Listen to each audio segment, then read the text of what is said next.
Welcome to the Salmon Runs YouTube. Enjoy the video. You begin by preparing the environment. Clear the Google Translate app cache and your browser cache, then restart.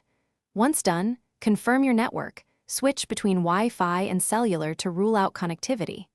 Next, sign into your Google account and verify account sync and default language preferences. This resolves many permission and personalization conflicts.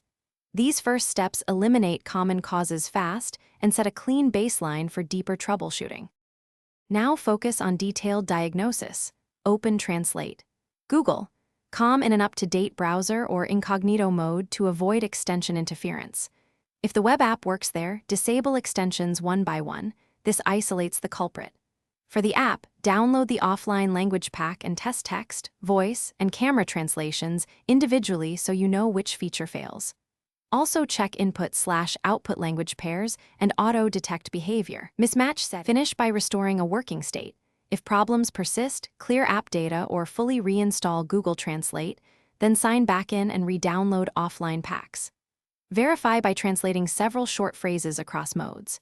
If the issue remains, open feedback, include screenshots, exact steps, device info, and timestamps so engineers can reproduce it. As a fallback, use the Google Cloud Translate API or another reliable translator until a fix arrives. Key tip: reboot after reinstall. That often finalizes repairs. Thanks for watching. Consider subscribing if we helped you.